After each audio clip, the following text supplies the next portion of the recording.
The story of Kennedy and Trump has changed the course of history forever.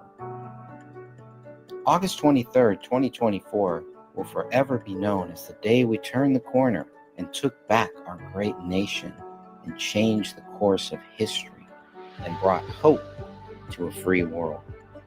Join me as we relive the strange relationship between Kennedy and Trump, leading to their return to the White House to make America healthy and great again. I spent 2 years following the Kennedy and Trump campaigns.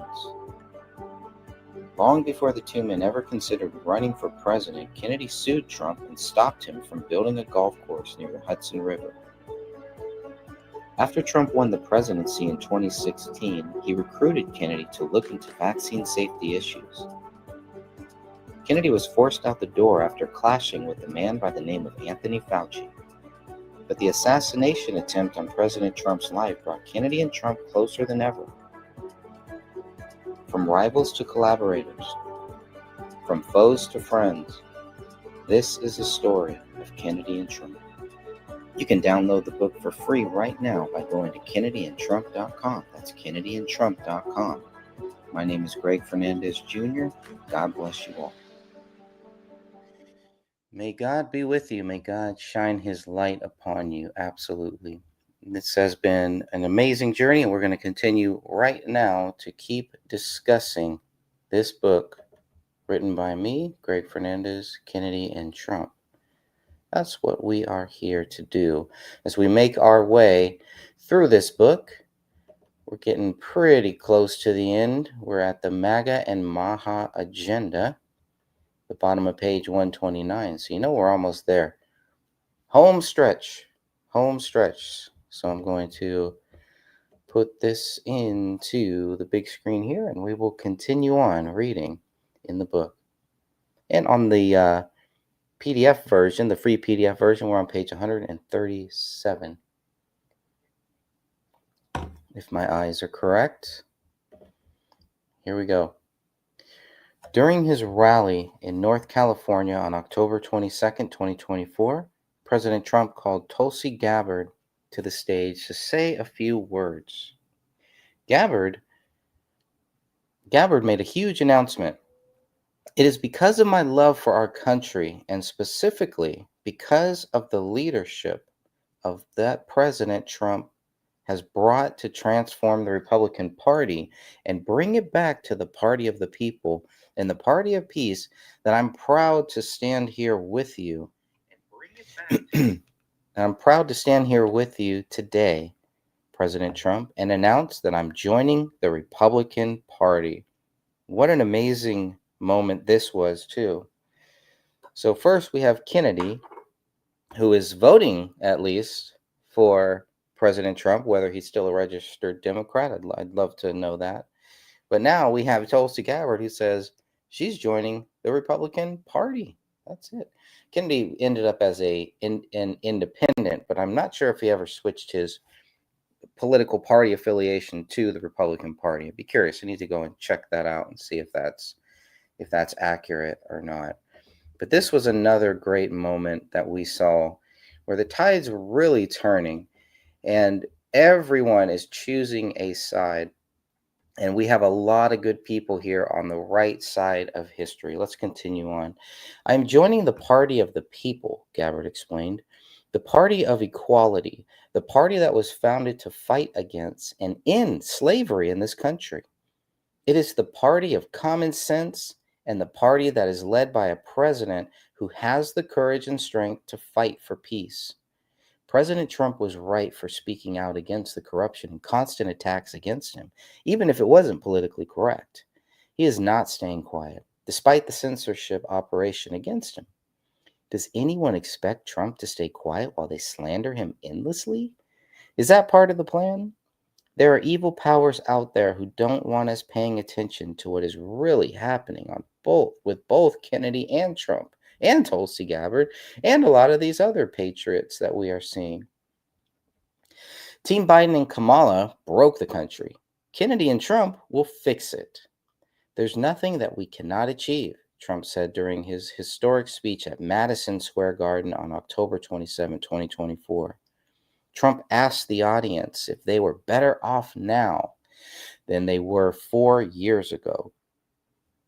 It's a question every American voter needed to think about before Election Day. Trump made Trump made some big promises during his campaign, and he summed it up nicely in Madison Square Garden. He would end inflation, stop the invasion of illegal aliens, and make our country bigger, better, bolder, richer, safer, and stronger than ever before. Considering what Biden did in the last 4 years to destroy our nation, Trump would be fighting a bigger battle for restoration than he did in 2017 during his first term. It couldn't get any worse, right? Who ran the country better? Trump in 2017 or Biden in 2021? Even though Biden was replaced by Kamala, I don't think the voters were fooled by what choices were in 2024. Kamala would still bring 4 more years of the Biden team. The blue brand was running on the hope that people would vote against Trump, even if they didn't like Kamala. The DNC had learned nothing since Hillary Clinton, and it's possible some of them truly believed Biden beat Trump in 2020. If Trump could pull off the big comeback into the White House, perhaps we could get a real investigation into the 2020 voter fraud issue. So much was riding on Trump winning the presidency. Trump really wanted us to be excited about our future. I was nervous about another repeat of 2020. That's absolutely true. I was very concerned about that. Very concerned about that. Good morning, Catherine. How are you, my friend? Catherine says, "Good morning, Greg. Good morning, everyone. Is the book, is the print book available? If so, where do we pick it up?" It is available right now on Lulu.com. That is the only place you can get it right now until it gets approved for the worldwide distribution. So you can always go directly to Lulu.com. You can also go to my website, KennedyandTrump.com. That's KennedyandTrump.com. And you can see that you can actually buy the book right now for $15. And you can buy that by just clicking on this link here. That will take you directly to the link for Lulu. If this is going to share, here we go. On my website, KennedyandTrump.com. If you scroll down, when you see the website, just scroll down, you will see where it says buy the book, $15. That's the best way. Or you can go to Lulu.com and look for Greg Fernandez Jr. You'll find it there too. Easier to just go to KennedyandTrump.com. Click on this first icon here of Kennedy and Trump where it says buy the book for $15. It'll take you right there. And of course, you can download it for free. And hopefully here within another couple weeks, I'll finally get the worldwide global distribution approved by Lulu.com, who has done everything to stifle and drag this process out. But hopefully that will be coming soon. So it will finally be available on Amazon and BarnesandNoble.com. That's the goal. That is the goal. We'll see how that goes. So it can be a big, big process, but hopefully one day it will happen. It will happen. I don't want the print book. I like to hold the book in my hand. Me too. There's nothing like the physical book, having a physical copy. And the best place is actually to go to Lulu.com because not only 2 things, it's going to be cheaper because whatever Amazon and Barnes and Noble decide to price it at is going to be probably a little higher. It'll probably be $20 there. But Lulu.com, not only will it be cheaper for people to buy it there, it will also, I get more of the royalties when people buy it there too. So it's a win-win situation. So why am I even bothering with Amazon and Barnes and Noble? Because I want people to be able to buy it everywhere, anywhere and everywhere. And hopefully I'll be able to hit some trade shows up here. Probably not till next year, the way things are going. It's just been a wild, adventurous year so far. But I'm totally with you. I can do audiobooks. I like audiobooks, especially when I'm doing chores or doing yard work or working out. Now that I started working out again for the last few months, feeling great, waking up early actually. But yes, I cannot do the digital PDF books, but it's there. Why not? I figure why not? If people want it, if they just want to read through it, or even if you just want to download the PDF and then print it out. You could just print it out, I guess, and just read it that way too. All right. Let's continue on reading. It's the same. Yeah, I like audiobooks when there are other things that need to be done. Yeah, I'd rather hold the book. And there is something a little bit different. I feel like I lose a little bit in the actual audiobook, but I love doing the audiobook and then going back and physically reading it. Sometimes I want to take notes or leave a little note on a certain wording or a certain paragraph or sentence or something. With audiobook, you can't really do that. So I am with you, my friend. It's just nothing like holding that physical book in your hand. Cannot beat it. All right. So a repeat of 2020. It was interesting to learn that another non-consecutive two-term president once spoke in Madison Square Garden too.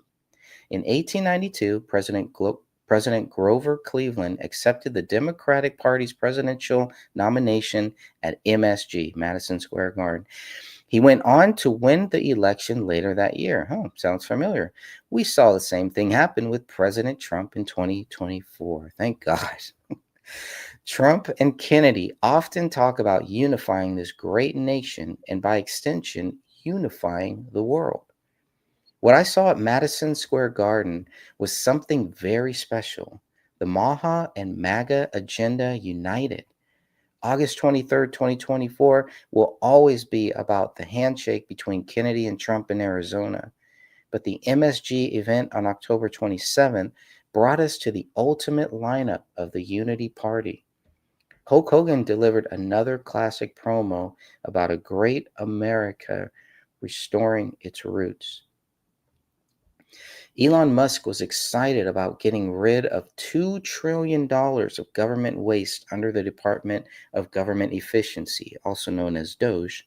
Tucker Carlson, Tulsi Gabbard, Representative Byron Johnson, Vivek Ramaswamy, and Senator J.D. Vance were among my favorite speakers. Even Trump's wife spoke for a few minutes before introducing her husband to the stage. Still, the most powerful speech that night for me was one that lasted only 8 minutes. A lot of people ask me why I left the Democrat Party, Kennedy said during the beginning of his speech that night. And I say, I didn't leave the Democrat Party. The Democratic Party left me. Now, the Republican Party had changed for the better, moving away from the Bush dynasty and embracing President Trump. The Democratic Party had changed for the worse, turning their back on the last great Democrat, RFK Jr., and becoming the party of war, censorship, and division. During his MSG speech, Kennedy said that the party he once loved is not the party anymore of Martin Luther King, of Robert Kennedy, of John Kennedy. That was the party of peace. It was the party of constitutional rights, of civil rights, of freedom of speech. It was the party that wanted to protect and nurture the middle class. It was the party that stood up to censorship, to surveillance, that stood up to the CIA, the military-industrial complex, and it was the party that wanted to protect public health and women's sports. Oh, it gives me chills. Such a great speech.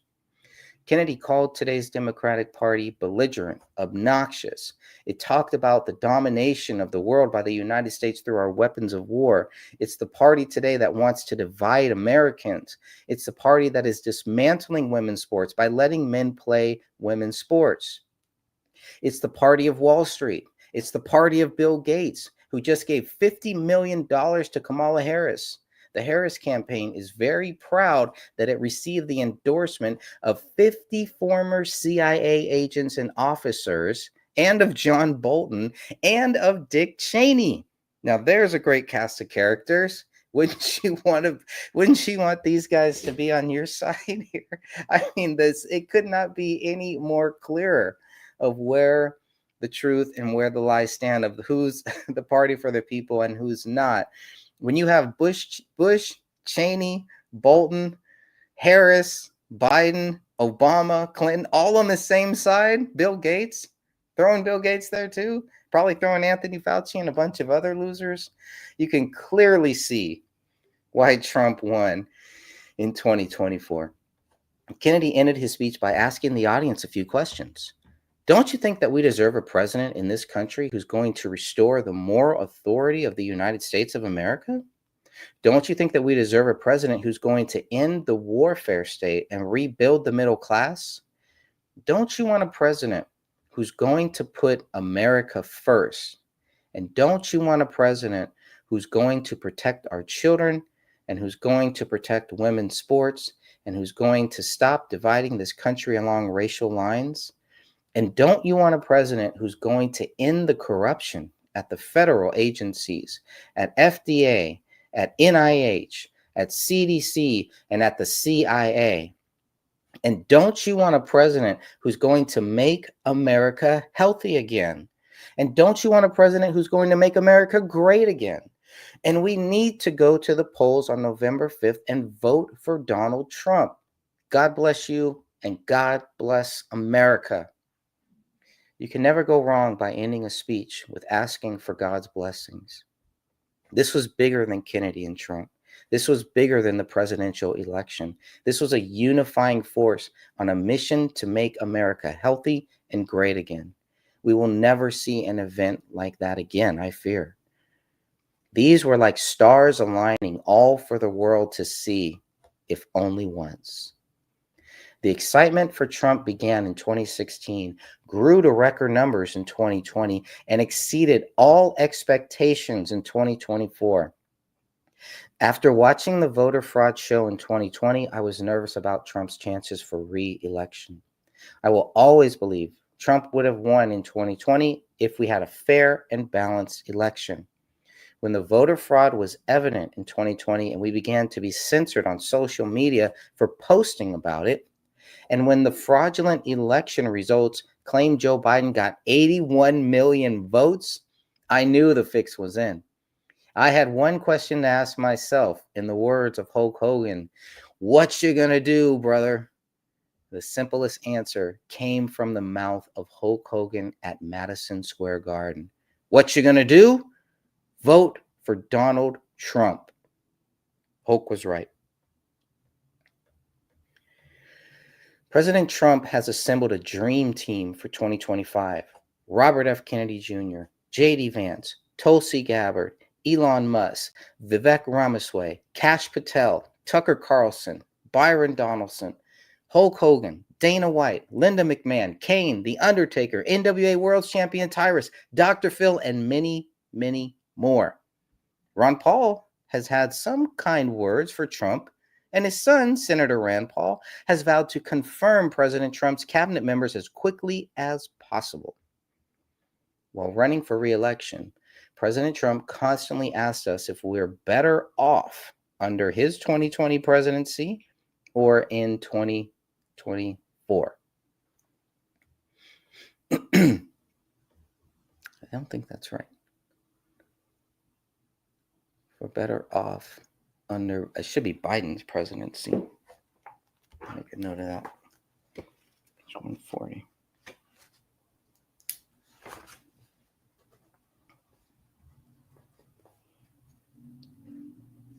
Well, I guess it would, I don't know. Yeah, I guess I see what he's saying there. 2020 presidency, because he's still the president 2020, technically. I'll have to go back and fact check that quote that he had. I guess that well, reading it would seem a little bit differently, but I get it. His presidency in 2020 or in 2020. Okay, I was confused by that. I confused myself in my own book. Not the first time or last time that'll happen. Excuse me. Okay, all right, I've confused myself enough. Kamala was doing good in 2024. Same with Biden. They both collected their paychecks while Trump donated his every year while in office. The same people telling us Trump was hurting the common citizens were living comfortably as our economy was dying, our people were suffering, crime was rising, and our borders were being invaded by human traffickers, drug traffickers, terrorists, and pedophile groomers.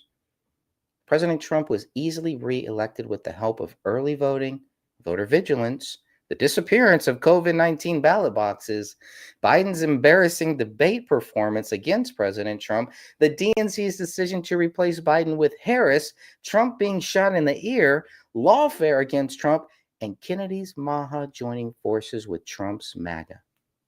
In the end, God is in control of everything, and we will always endure with whatever his plan is. 2 days before the final chance to vote for President Trump to return to the White House, Trump pulled up the same chart that saved his life and reminded everyone about the thousands of terrorists entering our southern border right now. Some of the worst in the world, said Trump. We know their names. We have no idea where they are, but our local law enforcement does. Our local sheriffs and law enforcement people are incredible. I forgot the R. Okay, so at least I didn't get that one right, but page 141, add R, incredible.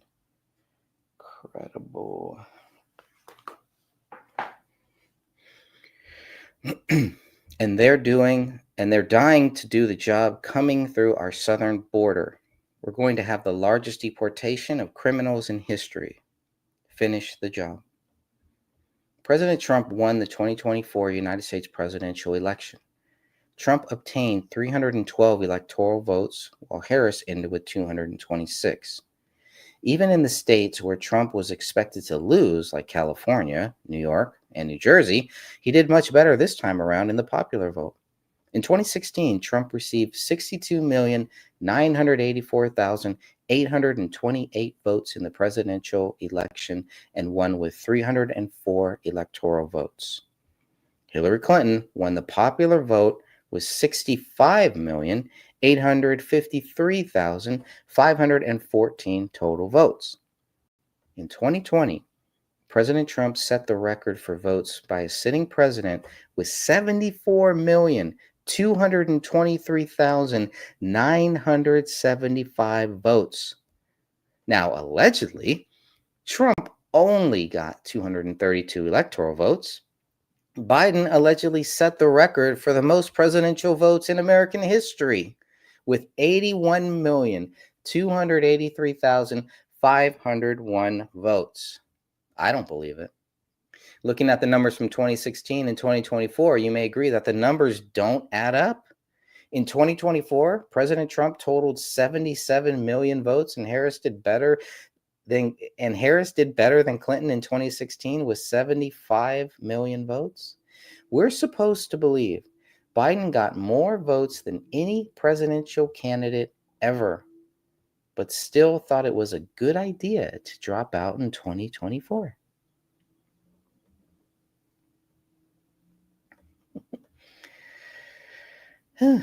Let's see.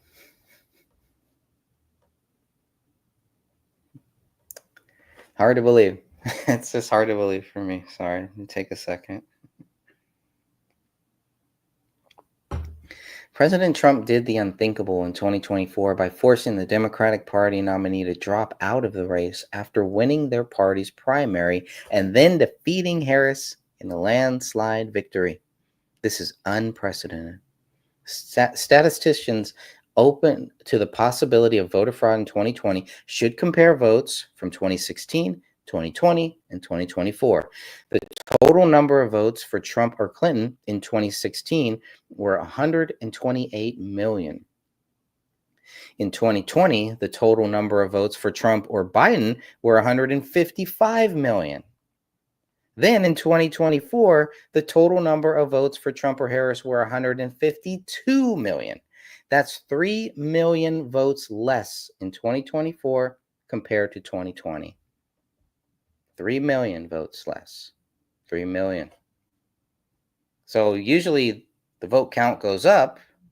In this case, even though everything was through the roof, they're telling us the vote count went down by 3 million. In 2024. Hard to believe. This time, Kennedy and Trump will get a chance to finish the job. Kennedy can finish the job of exposing who really killed President John F. Kennedy in 1963 and presidential candidate Robert F. Kennedy in 1968. President Trump will return to the Oval Office where he rightfully belongs.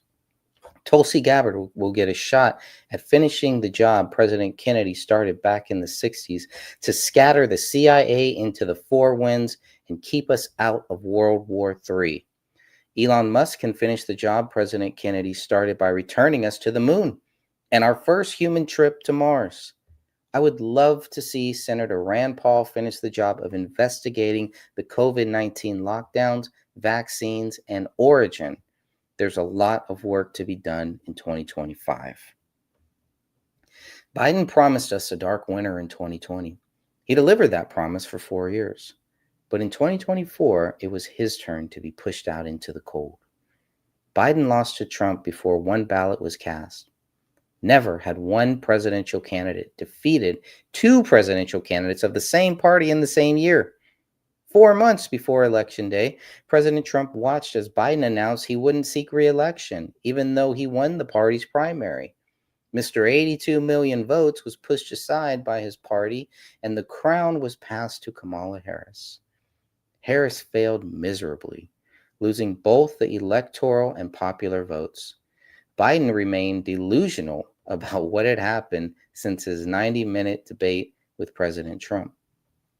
2 months after the election, Biden lowered his head during a rare Q&A session and told reporters he could have beaten Trump and Kamala could have and would have. I think I would have beaten Trump, Biden softly told reporters. I think I could have beaten Trump. And I think that Kamala could have beaten Trump, would have beaten Trump. These guys are delusional.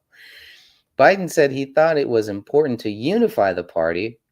And when the party was worried about whether or not I was going to be able to move, I thought it was, even though I thought I could win again, I thought it was better to unify the party. Great job. You unified the party and still lost. I didn't want to be one who caused a party that wasn't unified to lose an election, Biden continued. That's why I stepped aside, but I was confident she could win. That shows how out of touch Biden was with the American voters, even after the final numbers came in. You get 82 million votes in 2020 and 0 in your re-election run. Those numbers just don't add up. The Democratic Party spent $1.5 billion on their campaign in 2024. How much of that went to combating the Kennedy campaign? They spent money on celebrity endorsements and other non-essential items. But how much did they spend on going after independent presidential candidate Robert F. Kennedy Jr.? How did that work out for them? First, the DNC spent money to keep Kennedy off the ballot in all 50 states. When Kennedy joined forces with Trump, the DNC and its cronies did whatever they could to keep Kennedy's name on the ballot in all 50 states. In the end, Kennedy consistently won about 1.5% of the vote in many states. I should add that total number up of votes to see how Kennedy did nationwide. President Trump stated many times that if Kennedy was allowed to run against Biden in the DNC primary election, Kennedy would have won. Kennedy understood early that Trump would beat Biden in a two-party race. While there are many third-party candidates who run for president every 4 years, there was something different about Kennedy, something I don't think will be repeated for a long time, if ever. Kennedy is the last of a forgotten movement, one that was ignited again when MAGA and MAHA united in the MAGA party. Whew. Good stuff here. The HHS nomination. On November 14, 2024, President Trump nominated Robert F. Kennedy Jr. as Secretary of Health and Human Services. Trump saved the best for last. He kept us waiting to see how Kennedy would fit into his second administration. As Trump announced some of his other cabinet choices, I began to get a little nervous. Trump never promised Kennedy a post in his administration, at least not publicly. Trump found a spot for Elon Musk, Vivek Ramaswamy, and Tulsi Gabbard before he announced the historical news about Kennedy. That's strategy. That's not a coincidence, I don't believe. For too long, President Trump wrote on Truth Social, Americans have been crushed by the industrial food complex and drug companies who have engaged in deception, misinformation, and disinformation when it comes to public health. The safety and health of all Americans is the most important role of any administration, and HHS will play a big role in helping ensure that everybody will be protected from harmful chemicals, pollutants, pesticides, pharmaceutical products, and food additives that have contributed to the overwhelming health crisis in the country. Mr. Kennedy will restore these agencies to the traditions of gold standard scientific research, and because of transparency, to end the chronic disease epidemic and to make America great and healthy again. This was the announcement I'd been waiting for. Kennedy quickly responded with his own post on X, thanking President Trump for his leadership and courage. Like President Trump, Kennedy is committed to making America healthy again. We have a generational opportunity to bring together the greatest minds in science, medicine, industry, and government to put an end to the chronic disease epidemic, wrote Kennedy. If his nomination is approved by the Senate, Kennedy would have the opportunity to work with over 80,000 HHS employees to clean up corruption, stop the revolving door between industry and government, and return our health agencies to their rich tradition of gold standard, evidence-based science. I will provide Americans with transparency and access to all the data so they can make informed choices for themselves and their families. Kennedy ended his post with one final message for the American public. My commitment to the American people is to be honest, is to be an honest public servant. Let's go.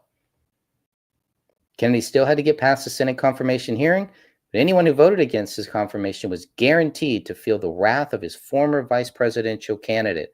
In her own X post, Nicole Shanahan had a clear message for two senators she personally helped in 2020. In 2020, I cut large checks to Chuck Schumer to help Democrats flip 2 Senate seats in Georgia from red to blue. The 2 candidates I helped elect, Senator Raphael Warnock and Senator Jon Ossoff, please know I will be watching your votes very closely. I will make it my personal mission that you lose your seats in the Senate if you vote against the future health of America's children. More importantly, Shanahan spoke specifically to Senators Mitch McConnell, Lindsey Graham, Lisa Murkowski, Susan Collins, Bill Cassidy, Tim Tillis, James Lankford, Cory Booker, John Fetterman, Bernie Sanders, and Catherine Cortez Masto. This is a bipartisan message, and it comes directly from me. While Bobby may be willing to play nice, I won't. If you vote against him, I will personally fund challengers to primary you in your next election, and I will enlist hundreds of thousands to join me. Big Pharma and Big Ag have exploited us for far too long. It ends now. You're either on the side of transparency and accountability, or you are standing in the way. The choice is yours. Choose wisely. And that is the bottom of page 137. And that is where the book basically ends, if you don't include the conclusion that is still here. So we basically made it. We basically made it to the end of the book. Only a few more pages left to go over. And I don't know. I still got a little time. Maybe I'll continue on reading a little bit more in this book here. It's been a great journey, and minimal errors that I need to go back and correct. So some in the speeches, but overall, very fun process. Let's go into the conclusion. No, maybe I'm going to save the conclusion for another show. I think that is the best way to go. I may even come back a little bit later today, or hopefully tomorrow morning, and that may wrap it up. We may be done with the reading of this book, Kennedy and Trump, by me, Greg Fernandez Jr. Anyways, I want to thank you all. God bless you all. Thank you, Catherine, for stopping by. I definitely need to catch up with you very soon about a few things. And of course, Dan Hennon and I will be back this Saturday. We will be discussing the Gray Stage podcast, wrapping up that series as well. So all good things must come to an end at some point. So we're reading through that book, through my book, The Gray Stage by Greg Fernandez Jr. Another one that I really want to get on global distribution at some point here too. So life is good. Remember, freedom counts. Show your support for your fellow man. But most of all, remember, Jesus Christ loves you, and so do I. God bless. Till next time.